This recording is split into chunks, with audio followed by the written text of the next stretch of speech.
এই দুষ্টু সোনা, এদিকে আসো না। দেখ সামিয়া, আমি তোর খালাতো ভাই, এসব কি বলিস আমাকে? হ্যাঁ, দেখো, আমি তোমাকে খালাতো ভাই ভাবতে পারবো না। তাহলে কি ভাবতে পারবি? আমি তোকে বয়ফ্রেন্ড ভাবি, পরে বর ভাববো, তাই আমি ভাইয়া বলতে পারবো না। তোকে বলতেই হবে, আমি তোর থেকে 1 বছর সিনিয়র, তাহলে তুই আমাকে ভাইয়া কেন বলবি না? তুই 1 বছরের সিনিয়র হোস আর 10 বছরের হোস, আমি তোকে নিয়ে অন্য কিছু ভাবি। তাহলে তোকে আমি ভাইয়া কেন বলবো? কখনো ভাইয়া বলবো না। আর এইসব কথা আমাকে কখনো বলতে বলবি না। তোকে বলছি আমি তোকে ভালোবাসি, তাই তোকে আমি বয়ফ্রেন্ড হিসেবে পেতে চাই। তাহলে আমি তোকে কি করে ভাই বলবো?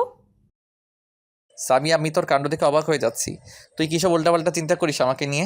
তুই জানিস না আমাদের মাঝে সম্পর্ক কেমন? তারপরও তুই এসব কথা চিন্তা করিস কি করে? এসব চিন্তা ভাবনা মাথা থেকে ঝেড়ে ফেলে দে, না হলে অনেক সমস্যায় পড়তে হবে।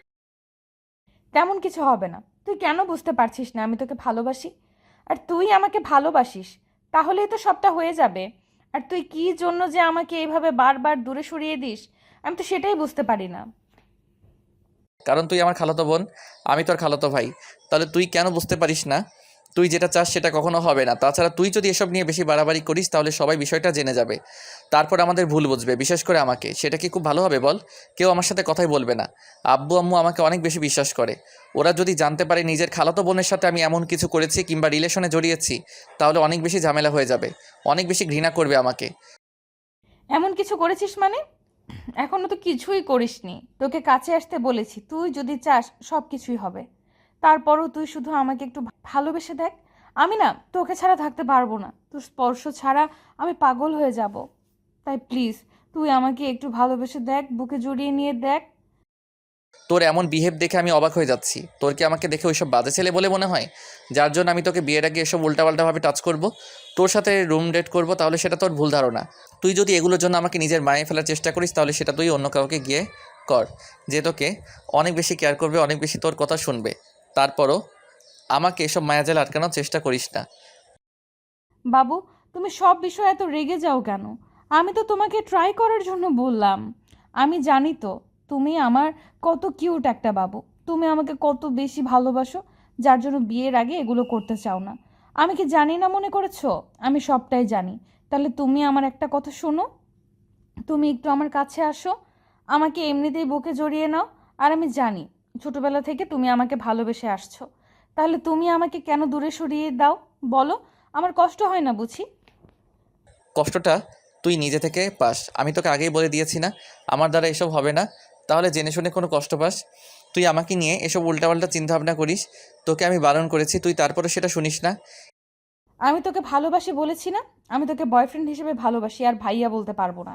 তুই বারবার কেন এসব সম্পর্ক টেনে আনিস? কি মুশকিল, ভাই বোনের সম্পর্কের মধ্যে তুই কী সব উল্টাপাল্টা সম্পর্ক টেনে আনছিস?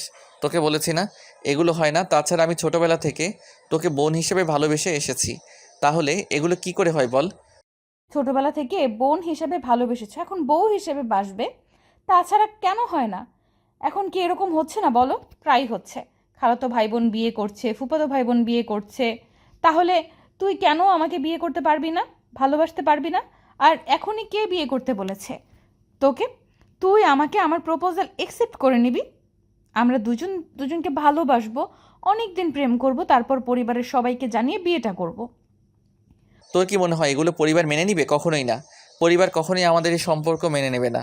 তাহলে তুই কেন জেনে শুনে আগুনে ঝাঁপ দিয়েছিস? তোকে আমি বোঝাতে পারছি না এই সম্পর্কটা হবে না, তারপরে তুই এরকম পাগলামি করছিস। হবে না কেন? কেন হবে না? আমি তোকে ভালোবাসি আর তুই আমাকে ভালোবাসিস। আর পরিবারের কথা চিন্তা করছিস? ওরা যদি নাও মেনে নেয় তাহলেও আমরা দূরে অন্য কোথাও গিয়ে বিয়ে করে নেব। তারপর আমরা দুজন দুজনকে ভালোবেসে নিজেদের সাথে মিশিয়ে নেব। তারপর যখন আমাদের একটা বেবি আসবে, তখন আমরা ওকে নিয়ে এসে সবার সামনে দাঁড়ালে দেখবি ওরা আমাদের মেনে নিবে। সামিয়া, আমি তোর চিন্তাভাবনা দেখে অবাক হয়ে যাচ্ছি। যেখানে আমি তোকে ভালোবাসি না, সেখানে তোকে নিজের করে নেওয়ার কথা তো আসছেই না। আমি তোর প্রপোজালই অ্যাকসেপ্ট করব না, আর তোর পাগলামিতে আমি সাই দেব না। সেখানে তুই কিনা বিয়ে বাচ্চা এগুলো পর্যন্ত চলে যাচ্ছিস। তোর চিন্তাভাবনা এতটা বদল হলো কি করে, যে সামিয়া কিনা আমাকে দু চোখে সহ্য করতে পারতো না, সবসময় আমার থেকে দূরে সরে থাকার চেষ্টা করতো, সে কিনা এসব কথা বলছে? তোর কি হয়েছে বলতো? তোকে শিখিয়ে দিয়েছে নাকি তুই আমাকে অন্য কোনোভাবে বিপদে ফেলার জন্য এসব কথা বলতেছিস? এতদিনে তুমি আমাকে এইটুকু চিনতে পারলে? আমি তোমাকে ভালোবাসি আর ভালোবেসেই তোমার কাছে আসার চেষ্টা করছি। আর তুমি কি না আমাকে এমন করে সন্দেহ করতেছো? আমি ভাবতেও পারতেছি না তুমি আমাকে এতটা বাজে ভাবো। আসলে কি বলো তো, সত্যিকারের ভালোবাসি তো ওই জন্য তুমি আমাকে এমন করে দূরে সরিয়ে দিতে চাইছো, তাই না? দেখ, সত্যিকারের ভালোবাসা বলতে এখনকার দিনে কিছু হয় না, সবই মোহ আর মায়া। মায়াটা কেটে গেলে, আবেগটা দূরে সরে গেলে তখন তুই বুঝতে পারবি কত বড় ভুল করেছিস। তুই খুব ভালো করে জানিস তোদের সমপরিমাণ আমরা নই। তোরা যতটা আরামায়েশে থাকিস আমি কিন্তু অতটা আরামায়েশে থাকতে পারি না। আমাকে খুব হিসাব করে চলতে হয়। আমার আব্বুর অবস্থা তুই খুব ভালো করে জানিস। দেখো, তোমরা আমাদের থেকে কম কিছু নেই। তুমি শুধু নিজেকে স্বাভাবিক রেখো আর আব্বুর পয়সায় চলবে না বলে এইভাবে নিজেকে সব কিছু থেকে দূরে সরিয়ে রাখো। আমি সেটা খুব ভালো করেই জানি। দেখো, এসব কোনো ফ্যাক্ট হবে না। তুমি আমাকে ভালোবেসে দেখো, ভালোবাসলে সবই সম্ভব। তাছাড়া আমি এমন কিছু চাই না, তুমি আমাকে যেমন করে রাখবে আমি তেমনটাই চাই। আমি শুধু তোমাকে ভালোবাসি আর তোমার ভালোবাসাটা চাই। তুমি কি আমাকে একটুও ভালোবাসবে না বলো?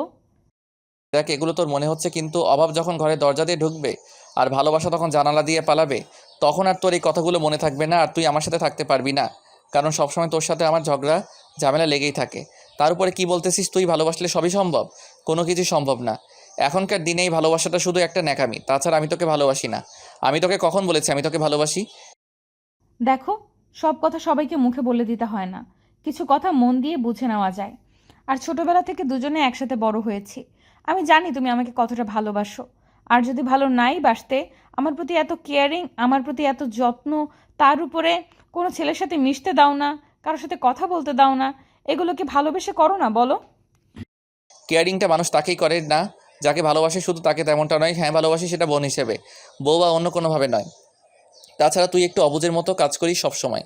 ওই জন্য তোকে এমন করে আমাকে সবসময় বুঝিয়ে দিতে হয়, কিন্তু তুই সেটাকে যে এমন করে উল্টাপাল্টা সম্পর্কে জড়িয়ে ফেলবি সেটা আমি ভাবতে পারিনি।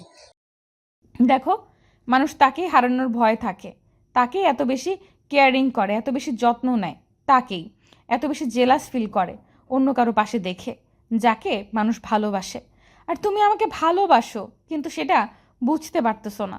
দেখো, একটা সময় যখন বুঝতে পারবে যে আমি তোমাকে ভালোবাসি আর তুমি আমাকে ভালোবাসো, বুঝতে পারবে তুমি আমাকে দূরে সরিয়ে দিয়ে অন্যায় করেছো, তখন তোমার কিন্তু আর করার কিচ্ছু থাকবে না। অনেক বেশি পস্তাতে হবে। তাই এখনও বলতেছি, তুমি আমাকে নিজের করে নাও, আপন করে নাও। পরিবারের দায়িত্বটা আমার। আমি সবাইকে বোঝাবো। তোমাকে এসব নিয়ে ভাবতে হবে না। তুমি শুধু আমাকে ভালোবাসবে আর বুকে জড়িয়ে রাখবে, তাহলেই হবে। তোর মাথাটা বিগড়ে গেছে। তুই আসলেই পাগল হয়ে গেছিস। না হলে এসব উল্টাপাল্টা কথা কখনো বলতি না। তোকে আমি বোঝাতে পারছি না, তুই যে সম্পর্কে জড়াতে চাইছিস সেই সম্পর্কে শুধু কষ্টই আছে। না মেনে নিবে পরিবার, না মেনে নিবে এই সমাজ। তাছাড়া তুই কিভাবে ভাবলি যে আমি তোকে ভালোবাসতে যাব? আর তোর এটা আবেগ, তাই আমি এতে সায় দিব না কখনোই। আচ্ছা ঠিক আছে, তুমি আমাকে ভালোবাসবে না তো? বিয়ে করলে তো তুমি আমাকে বিশ্বাস করতে পারবে যে আমি তোমাকে কতটা ভালোবাসি। তোমাকে ছাড়া আমি থাকতে পারবো না। তাহলে তুমি আমাকে মেনে নিতে পারবি না, তাই তো? আচ্ছা, তাহলে সেটাই হোক। আমি আব্বু আম্মুকে রাজি করাবো, তোমার বাসায় নিয়ে আসবো। তারপর দেখি তুমি আমাকে কি করে দূরে সরিয়ে দাও। তোর কি মাথা খারাপ হয়ে গেছে? কী সব উল্টাপাল্টা কথা বলছিস? তোকে আমি বোঝাতে পারছি না যে এগুলো কখনোই হবে না, তারপরও তুই এরকম পাগলামিটাই বারবার করতেছিস। কি এমন হয়েছে তোর বলতো? আমার কি হয়েছে সেটা তুমি কালকেই বুঝতে পারবে। তুমি তৈরি থাকো আমাকে বিয়ে করার জন্য। আর যদি ভুলেও বলো যে তুমি আমাকে বিয়ে করবে না, তাহলে আমার ক্ষতিটা তুমি নিজের চোখের সামনে দেখতে পাবে। এখন চুপচাপ বাসায় বসে থাকবে। আর উল্টাপাল্টা কিছু যদি করার চেষ্টা করো এসব নিয়ে, তাহলে আমার থেকে খারাপ আর কেউ হবে না। সামিয়া কথাগুলো বলে সেখান থেকে রাগী মোড নিয়ে চলে গেল। তখন ঈশান সোফায় বসে পড়ল। আপনারা হয়তো বুঝতে পারছেন ওদের মাঝে কী সম্পর্ক। সামিয়া ঈশানের খালাতো বোন, ওর থেকে 1 বছরের জুনিয়র। কিন্তু সামিয়া প্রচণ্ড রাগী একটা মেয়ে, কিন্তু মনের দিক থেকে অনেক ভালো। ছোটবেলা থেকেই ঈশান ওর সাথে বড় হয়ে এসেছে। একই এলাকাতে থাকে, তাই একজন আরেকজনকে চোখে হারায়। আর এখন দুজনেই ম্যাচিওর। আর সামিয়া ঈশানকে একটা সময় ভালোবেসে ফেলবে, সেটা ও জানতেও পারেনি। আর ঈশান যে ওকে ভালোবাসে না তেমনটা নয়, কিন্তু খালাতো বোন ভেবে সবসময় দূরে সরিয়ে দেওয়ার চেষ্টা করে। তো সেদিন সামিয়া বাসায় গিয়ে ওর আম্মুকে সবটা বললে ওর আম্মু কিছুক্ষণ চুপ করেছিল। তখন সামিয়া বাসার সব কিছু ভাঙচুর করতে শুরু করে দিলে তখন সামিয়ার আম্মু ওর আব্বুকে ফোন করে বাসায় ডাকে। তখন সামিয়া কান্নাকাটি করে সবটা বলে। তারপর যখন ও জ্ঞান হারানোর অভিনয় করে তখন স্বামী আর আব্বু আম্মুর মুখে পানির ঝাপটা দিতেই তারপর ও উঠে বসলে সামিয়া আর আব্বু বলতে শুরু করে। মামুনি দেখো, এইরকম কিচ্ছু হবে না। আর তাছাড়া তুমি যেটা চাইছো সেটাই হবে। তারপরও এরকম পাগলামি করো না। আমি ওদের বোঝাবো ঈশানের সাথে তোমার বিয়ে হবে। তারপরও তুমি এইরকম কান্নাকাটি করো না। আমি সবাইকে সবটা বুঝিয়ে বলবো। আব্বু, ঈশান আমাকে ভালোবাসে না, ও আমাকে ঘৃণা করে, সবসময় আমাকে দূরে সরিয়ে দেওয়ার জন্য আমাকে এমন করে কষ্ট দেয়। তুমি আমাকে একটু বুঝিয়ে বলো। আমি জানি ও আমাকে সহজে ভালোবাসবে না, ও ভাবে যে তোমরা আমাকে মেনে নেবে না, ওই জন্যই তোমরা আমাদের মেনে নেবে না, ওই জন্য আমাকে ভালোবাসে সেটা প্রকাশ করে না। দেখো খালাতো ভাই বোনের কত বিয়ে হচ্ছে, তাই না বলো? তাহলে ও আমাকে কেন ভালোবাসতে পারবে না বলো? কে বলেছে তোকে বিয়ে করবে না? ও তোকে ভালোবাসে না? আমি কালকে ওর আব্বু আম্মুর সাথে কথা বলবো। তুই প্লিজ কান্নাকাটি করো না মামুনি। আব্বু, আমি ঈশানকে চাই, ওকে ছাড়া আমি থাকতে পারবো না। তো পরদিন সামিয়ার আব্বু আম্মু ওকে নিয়ে ঈশানের বাসায় যায়। আর আগের দিনই সামিয়ার আব্বু বিষয়টা ঈশানের আব্বু আম্মুকে বলল।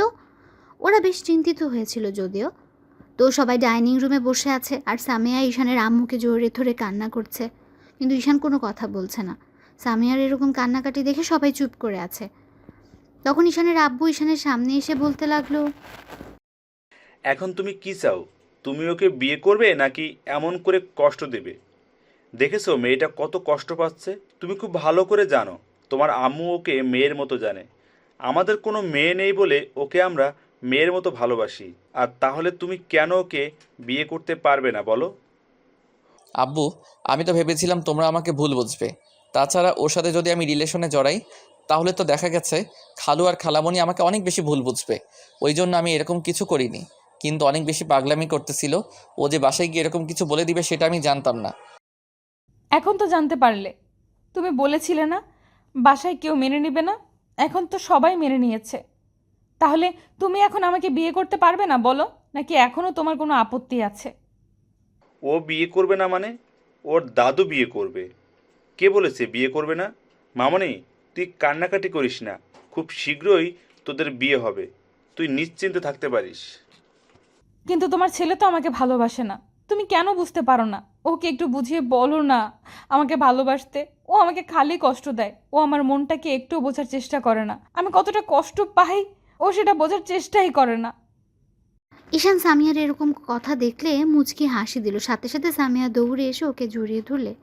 তখন ঈশান ওকে জড়িয়ে ধরে ওর মাথায় হাত বুলিয়ে দিয়ে বলতে লাগলো, বাসি তো, সেটা বুঝতে পারছিলাম। তারপরও নিজেকে দূরে সরিয়ে রাখার চেষ্টা করছিলাম, কারণ কেন জানিস? তুই আমার খালাতো বোন, আর এই সম্পর্কটা হয়তো বাসার কেউ মেনে নিত না। ওই ভয়ে আমি কাউকে বলতেছিলাম না। এখন তুই যা বলবি সেটাই হবে। তুই যদি বলিস আজকে বিয়ে করবি তো আজকেই। সবাই যখন রাজি আছে আমি এত সহজে বিয়ে করব না, আগে তোর সাথে প্রেম করব তারপর। হ্যাঁ, প্রেম করে তারপর উল্টাপাল্টা কিছু করে মান সম্মানটা ডুবাও, তাই না? খালু, তুমি আমার উপর এইটুকু বিশ্বাস রাখো। আমার যদি সেটাই চিন্তা ভাবনা থাকতো তাহলে তো তোমার মেয়েটাকে কত আগেই আমার বাচ্চার আম্মু বানিয়ে দিতাম। তবে রে হারামজাদা। কথাটা বলতে সামিয়া আর ঈশান হাত ধরে দৌড়ে বাসা থেকে বেরিয়ে গেল। ওরা এখন মুক্তভাবে উঠবে। ভালোবাসাটা যেন এমনই হয়, সত্যিকারের ভালোবাসাগুলো যেন হারিয়ে না যায়। ধন্যবাদ সবাইকে আমাদের পাশে থাকার জন্য।